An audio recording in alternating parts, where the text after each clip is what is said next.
Sou filho do pintor Guido Viaro, de nacionalidade italiana, que veio para Curitiba e trabalhou muito aqui no Curitiba, foi sócio do Clube Curitibano.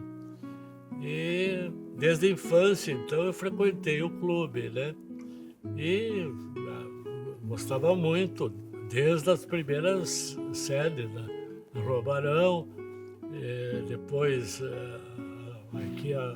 aqui era a sede campestre, e depois o clube cresceu muito e tal, e de repente me convidaram para ser, já com a juventude mais adiantada, me convidaram para ser diretor cultural do clube. Fiquei 2 gerações de presidentes, 8 anos como diretor cultural daqui. E fiz muitas coisas aqui dentro. Me lembro do centenário do clube que eu que organizei, até levei o Porti fazer para marcar pelo menos o centenário aqui do clube, senão não teria nada, né? Então, mas o clube, na realidade, ele teve uma importância muito grande na cidade de Curitiba, na cultura curitibana, porque até então, antes do clube, não existia departamento de cultura, esses departamentos todos ligados à educação, à cultura, não existiam. Então, o clube estava muito bem estruturado, então todos os lançamentos de grandes livros, e que hoje estão guardados ali na biblioteca, num setor especial que não pode, só alguém pode consultar, mas que fazem parte da história do clube. Então, a história do clube é muito antiga, né? E teve uma importância muito grande.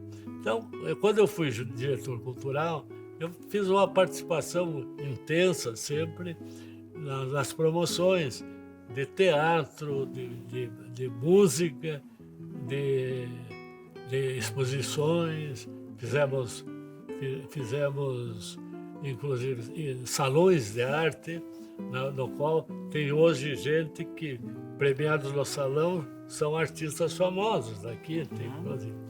E dentre esses, meu pai nunca participou, ele é apenas sócio, mas eu me apaixonei por esse trabalho todo deles e sempre me dediquei. Na época eu era jornalista, trabalhava no estado do Paraná e me dediquei assim, quando fui diretor cultural, me dediquei ao que eu pude. Então, participei do primeiro setor de teatro com o Mário Schemberg. O Mário Schemberg era um funcionário do clube. Era funcionário, Mário. O Mário é um funcionário do clube e nós montamos a primeira peça, que é esse Ovo é um Galo, do autor nacional. E encontrei hoje aqui ainda 2 atrizes daquela época que estavam aqui presentes hoje. Fiquei muito feliz de reconhecê-las. E foi bem interessante. Essa foi a primeira peça. Aí ele era funcionário do teatro. De repente ele resolveu pegar um outro emprego, fabricar janela, não sei aonde, mas ele é um bom ator, né? Bom, aí eu fiquei 8 anos como diretor cultural, e depois fiquei mais 4 como presidente. Nossa. E aí, quando eu terminei o meu mandato, o René Dotti, que era do meu conselho aqui, foi considerado o diretor como é? Secretário de Cultura. Ele me levou para o Guaíra, né? Eu fui para o Guaíra e montei um monte de peças no Guaíra, né? Nossa. Óperas, eu fiz um show, inclusive ônibus teatro, Aquele que para voltar abria, para o né? interior. Aquele ônibus que abre. Que abre, era um vai para o palco. interior, mostrava às vezes para 1.000 pessoas paradas na cidade. Fabriquei, não tinha teatro no interior. Eu fiz um projeto de teatros de madeira, que o prefeito dava o terreno um banco, uma empresa dava a construção. Que são aqueles Mas começou em teatro Maringá, Teatro fizemos Barracão em sete, Maringá, não é? 7 teatros. O de Maringá ainda existe. Existe. Aqui Araucária. Araucária, tem um monte, tem 7, 8. Inclusive aconteceu uma coisa muito engraçada. A Mariana Chauí era secretária de Cultura de São Paulo. Ela leu uma matéria sobre esse teatro no Estadão e me chamou lá e disse assim: ontem eu achei esse negócio, a ideia ótima, e eu reuni os vereadores, eu quero comprar 39 teatros. Eu digo: mas eu não sou vendedor de teatro, cara. Aí, se quiser, você pega um arquiteto e faça um arquiteto. Bom, mas aí eu continuei com os trabalhos, aí eu fiz os ônibus teatro que levavam para o interior. Fiz até uma ópera num teatro. No Guaíra, eu cheguei a fazer 9 óperas por ano.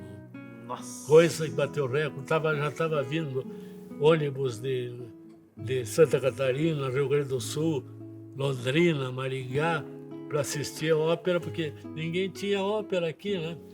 Fiz muita. Até um ponto que o cara de São Paulo, do Municipal de São Paulo, me disse: mas como é que você consegue fazer? Isso que eu ia te perguntar, como é que você conseguia? Como é que você consegue?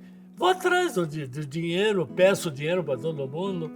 E uma ocasião eu estava sem dinheiro para fazer uma peça, trazia o Paulo Altran para cá, que o Paulo Altran era meu amigo, assim, e ele vinha com prazer, porque ele era apaixonado por teatro, participou de várias peças aqui. E eu me lembro que trouxe um arquiteto de São Paulo para fazer da Tosca, que foi a mais importante ópera que nós fizemos, e o arquiteto queria fazer uns anjinhos modernos, de bunda quadrada. Eu disse para ele: escuta, anjo antigo tinha bunda redonda. Então, eu interferi em tudo. E saiu espetáculos. Esse aí foi sensacional. Melhor do que o montado na Itália, hein? Foi reconhecido. Mas aí, de repente, até um dia que o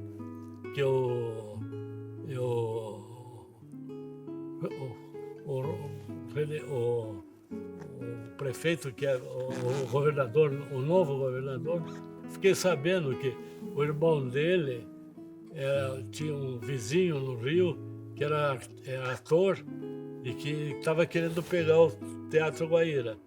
Quando eu soube disso, entrou uma advogada lá dentro. Então, vamos fazer o seguinte: sente aí. Fiz uma demissão, entreguei. Você que é mulher de recado, leve para o governador. E foi embora, né? Foi embora. Aí eu fiz o Museu Guido Viaro. Aí o Requião ficou bravo estava bravo com o nosso prefeito, que era o Lerner. Brigou com o Lerner. Brigou com o Lerner.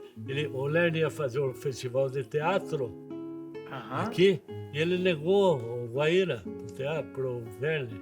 E aí eu disse para o Lerner: vamos fazer o teatro em 40 dias. Fizemos a ópera da Arame. Na Lacina. Que foi a abertura?